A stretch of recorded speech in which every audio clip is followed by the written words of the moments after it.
I mean, being here now close to a year, I'll be making rounding off the year in the next week or two. And man, the things that I've been able to put my body to go like to do is remarkable. And it's also allowed me to take that approach in my business. It's certainly more difficult.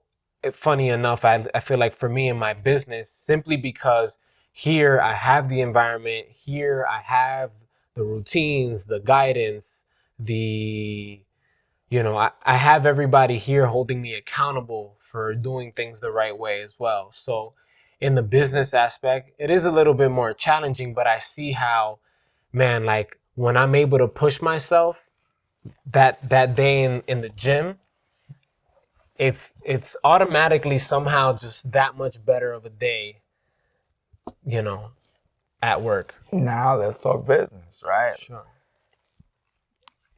You have to think irrational. Okay. Rational thinking is not the way when it comes to business. I like this. Tell me more. And of course, because the people that become successful in business is because they don't do what's rational. Okay. Because if it's rational, that means that the world has already taken hold of that concept and that area of it all. So you're not adding new value to the world.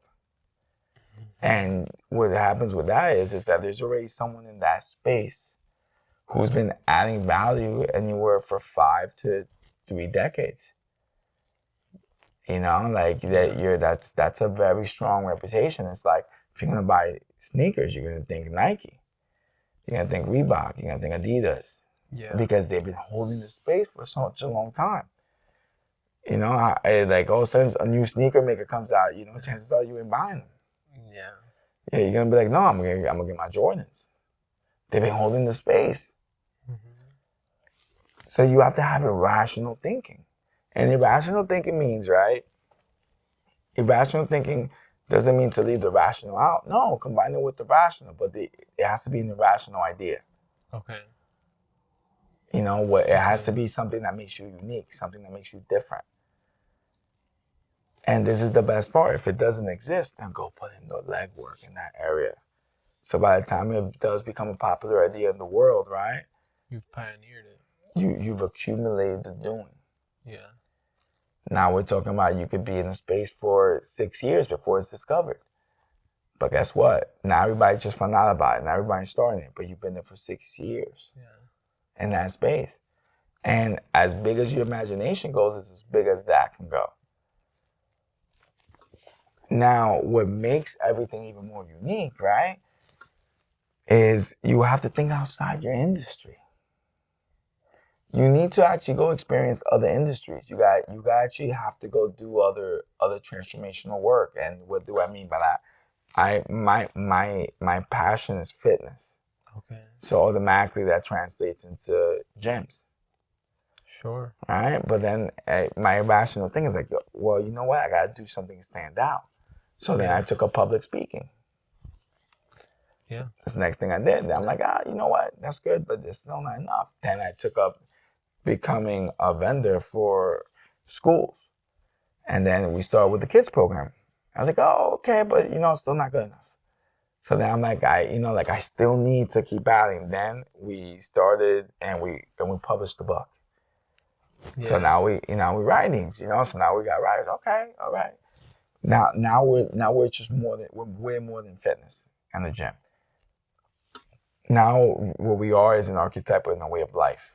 We're a lifestyle. Yeah. This is it.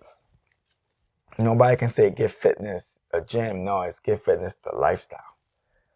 We have philosophers. We have physical people who mentally know how to articulate and build on ideas. And then who have great emotional intelligence. And then the energy is contagious because wherever they go, they engage, but with a positive and optimistic outlook. So now that's a brand. Yeah. You know what I mean? Yeah. And then we started taking our skills and we just kept developing them. So now even when we go back to schools, now we're doing, parent coordinators meetings. We're taking those meetings. Now we're taking PDs, helping with teacher meetings. Nice. Now we're consulting with the leadership and principals and having conversations. Not to coach them in what they do, but to give them outside perspective. Yeah. Because it's different pattern recognition from different ideas from different worlds. So our perception is different, so we can give them different outlooks. So now we're here to support and assist the leadership and principals. Now we're going to corporations and we're changing their culture and environments as well. Yeah. We're talking from the leadership down to the people that make the companies run, the infrastructure. And what we're really doing is just having the tough conversations with everyone. Yeah. And being direct on what they can improve on. Yeah. And that's what it comes down to. Nobody wants to have those conversations, but we enjoy. We look forward to it. Because if you're telling me by me having a tough conversation with an individual, I can help them see more, I can help them expand and evolve, I'll have that with them. And even if they don't like me in that moment, or they don't like me even in the near future, I'll gladly take that for them to become better. Yeah. But now, right, when we started the podcast, so now this is another thing. So eventually what ends up happening is when you're doing so many different things, right? But you're synthesizing this one thing. It's unique because I don't know any gym that does everything that we do. Yeah, certainly. I sure don't. I sure don't. So it's we take in the public sector, we take in the educational sector, we take in the corporate sector, but our approach is different. Other businesses, they do all these type of coachings, but they just take different approaches. And nobody does it the way we do it. And our conception of fitness, right? And what we conceptualize is that it must be easy, correct, and enjoyable. So we're not saying that we're for everyone, but I know that we are for a group of the world. And that's the group that we're looking to attract, and that's the group that we're looking to impact. And more importantly, we're not trying to impose our idea on everyone. Yeah. It's more about if this is for you, we built it for you. We built a place where you do not have to fit in and you do belong. But perspective.